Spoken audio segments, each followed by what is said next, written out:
There is a rule you learn early, long before you ever set foot on foreign soil. A rule older than you, older than the uniforms you wear, older than the armies that built them. Wars, people say, are won with steel. Steel for rifles. Steel for tanks. Steel for artillery. Not with radios. Not with headsets. Not with scraps of copper wire. For decades, every staff officer, every instructor, every strategist has repeated it.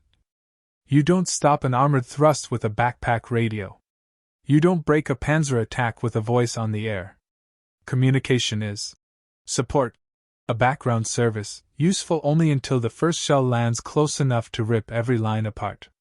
The Germans believe this. The Americans believe this. And honestly, many Brazilians believe it too. In their minds, power is measured in tons of metal, in barrels and calibers, in the thunder of 170mm guns echoing through valleys. Your nation is young in this war, far from the industrial giants of the conflict. And you? You are just a captain assigned to the staff of the divisional artillery. Not a frontline hero. Not a commander of tanks or guns. A man with maps. A man with wires. A man surrounded by radios the Germans mockingly call toys. But in the winter and spring of 1944 and 1945, in the narrow valleys of the Serchio and the winding roads around Montese, that rule is about to shatter. Because instead of steel, instead of heavy barrels and armored hulls, it will be a web of Brazilian voices, a radio net so underestimated it's almost a joke, that will stop an attack of panzers dead in its tracks. You come from the city of Rio de Janeiro, a place of hills, sea winds, and artillery batteries facing the ocean. Your early career is built among those fixed guns, heavy coastal artillery meant to fire at invaders who never come. Concrete emplacements. Steel rails. Maps that never change. For more than a decade, this is your world. But the world itself is changing. A war erupts in Europe. It spreads. It consumes nations and redraws borders. At first, it's only distant radio broadcasts, names you can barely pronounce, front lines you'll never see. But gradually, the war touches Brazil too. The Brazilian Expeditionary Force is forming. Rumors spread about an entire division going overseas, maybe even a second one. In the barracks, whispers become decisions.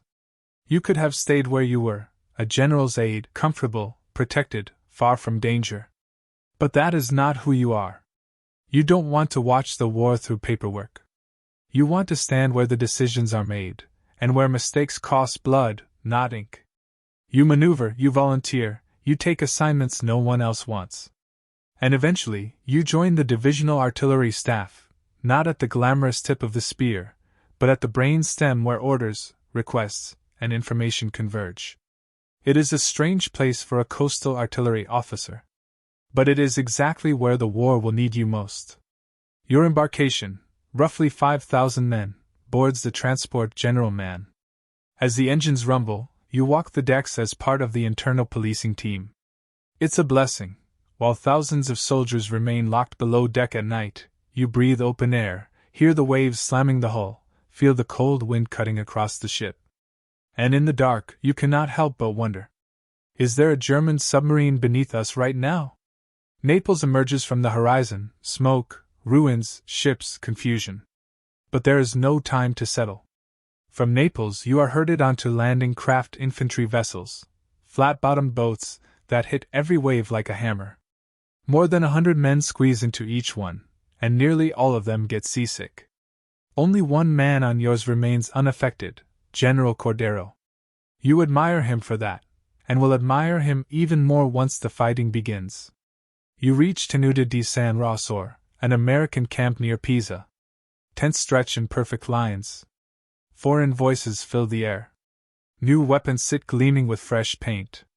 You see portable radios you've never trained with, SCR 300, SCR 536. American equipment, American doctrine, American manuals. To your eyes, they seem small, fragile, toys compared to the coastal artillery you once commanded. Still, you observe. You absorb. You learn. Because deep down, you understand something most officers ignore.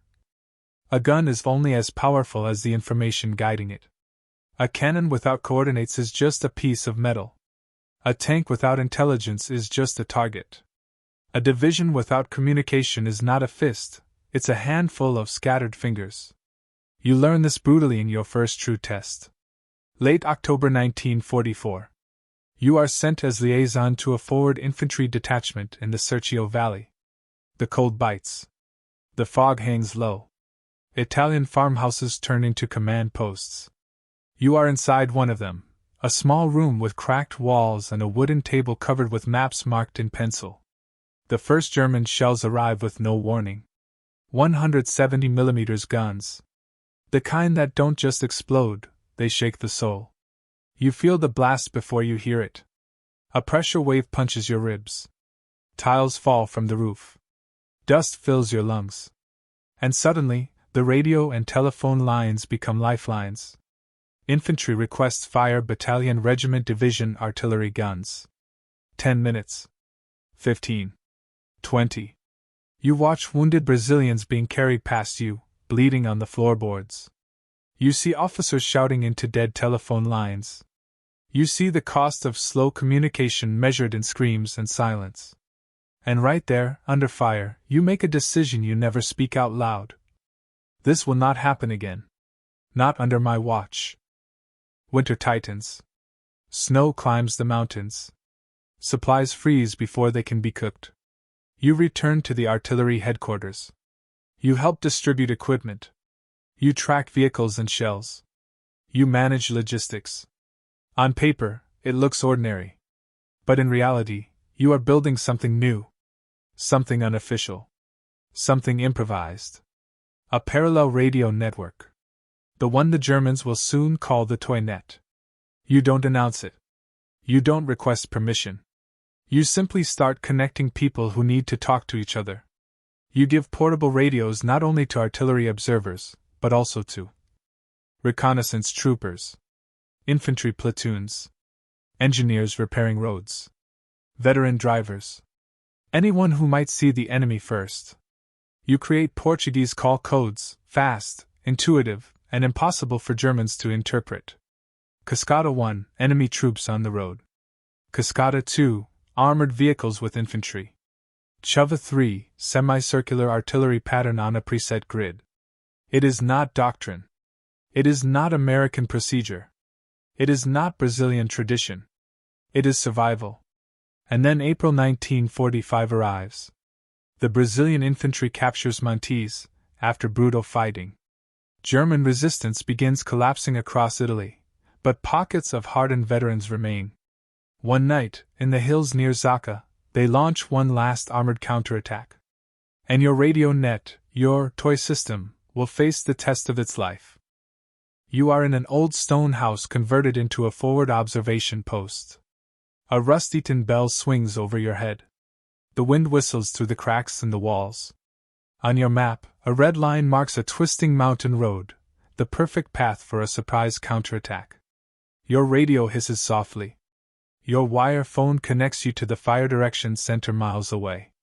And then you feel it before you hear it. A tremor in the ground. A metallic growl rolling through the valley. Panzers. Your radio crackles alive. Cascada 2, big column, heavy vehicles, 2 kilometers, moving. You step to the window. Far below, faint glows flicker, filtered headlights, silhouettes shifting in the darkness. You grab the phone. Alpha, this is Montanha. Cascada 2 activated. Sector Green Bravo. Layered barrage. Intervals 200 meters. Prepare charge 5 for 105 and 155. You know exactly what that means. Pre-registered artillery. Every road bend. Every junction. Every bridge. Your fingerprints are on those coordinates. 1,500 meters. Engines roar louder. The floor hums under your boots. Mark point 1. Fire. Time of flight 9 seconds. You count. 9. 8. 7. Down the valley, German infantry marches beside steel monsters, confident, silent, lethal. 6. 5. 4. You press your radio. All cascadas brace for impact. 3, 2, 1. The night detonates. Dozens of shells fall in perfect sequence. Columns of fire rise from the valley. The thunder bounces between the hills. Within seconds, tanks twist sideways. Wheels shatter. Hatches fly open. German infantry dives for cover. Your heart pounds, but your voice stays steady. Alpha, shift 200 meters forward. Maintain fire rate. Observers shout. First tank destroyed. More burning. Infantry scattering on the roadside. German voices suddenly break into the frequency. Desperate attempts to mimic Portuguese. They are guessing. They are panicking. 900 meters. Then disaster. Your wire phone dies. Silence. Somewhere between you and the fire direction center, a fragment has cut the main line. Without that line, the entire artillery brain goes dark. But you prepared for this. You grab the radio. Cascada 4, retransmission plan. Dry line. Now.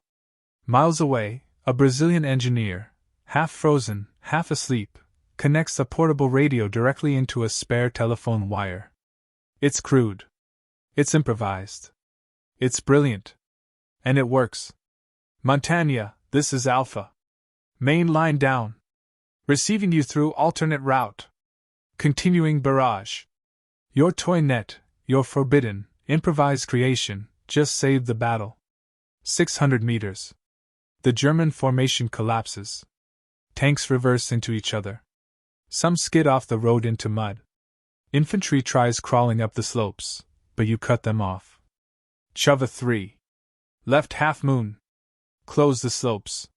Fire. Explosions rake the hillsides. Screams echo across the valley. In 20 minutes, a force of 15 to 20 armored vehicles and several hundred men is shattered beyond recognition. Not by tanks. Not by minefields. Not by airstrikes. By radios. By voices. By codes. By a Brazilian captain who refused to accept that communication must be slow. If you find these forgotten war stories as fascinating as we do, if you believe the courage and ingenuity of the Brazilian Expeditionary Force deserves to be remembered, we'd be honored if you subscribe to the channel. Every subscription helps bring these hidden chapters of history back into the light. The next days confirm it. German prisoners speak of confusion. Of barrages that seem to follow their every movement. Of patterns unlike American or British artillery. One Panzer officer, covered in ash, shows interrogators a captured Brazilian radio. This toy, he mutters. And yet, every move we made, boom, artillery. He cannot understand it. But you do. Your improvised net cut reaction time at the front from 10 to 20 minutes to 2 to 3 minutes. And the effect spreads through the entire sector. Because of your net. Brazilian infantry advances faster. Reconnaissance units outrun expectations. Engineers repair roads under fire. Entire towns are liberated with minimal resistance. German doctrine begins to shift. Smaller armored groups. Secondary roads. Night movements. But your communication system is too flexible, too alive, too human. It adapts faster than they can. You have transformed Brazilian artillery, once static coastal guns, into a fluid, mobile, lethal organism. Italian civilians don't know the details. But when your trucks roll into their streets, they shout, "Liberatori!" Liberators. They have no idea that the difference between liberation and destruction often came down to a Portuguese word spoken into a battered headset. The war ends. The front quiets. The guns fall silent. You return to Brazil in staggered waves, some ships greeted with parades, others with smaller celebrations, but always with warmth. You walk down your old street, carrying a suitcase and a large Italian doll. A small girl watches you cautiously. Your daughter. Too young to remember you. Too young to recognize the man who survived bombardments, radio failures, and armored assaults. "Mama, that man is calling you." Time passes. You study. You teach. You rise through the ranks. You turn battlefield improvisation into military doctrine. Students copy your notes, without realizing they were once written under firelight on the floor of a farmhouse in the Apennines. You become a general. A commander. You earn medals from Brazil, the United States, and Italy. But the greatest recognition you ever earned goes unrecorded. The countless lives saved by a radio net the enemy once mocked. Even today, modern tactical radios, sleek, powerful, digital, owe a quiet debt to what you built from scraps, instinct, and necessity. And this matters now because, in a world obsessed with massive weapons and high-tech machines, it's easy to forget that wars are still shaped by the people who connect everything. The liaison officer who shortens distances. The radio operator who keeps pressing the button under falling shells. The underestimated army that refuses to play a minor role. If this story moved you, please click like. Every click tells the algorithm this chapter of history deserves to be remembered. We're committed to rescuing forgotten stories, especially those of the Brazilian Expeditionary Force. If you want to join us in that mission, subscribe and turn on notifications. And tell us, where are you watching from? Did anyone in your family serve in the military? Finally, thank you for ensuring that Captain Renato, Montanha, Alves and the roughly 900 men of the Feb Divisional Artillery are not forgotten. They deserve to be remembered.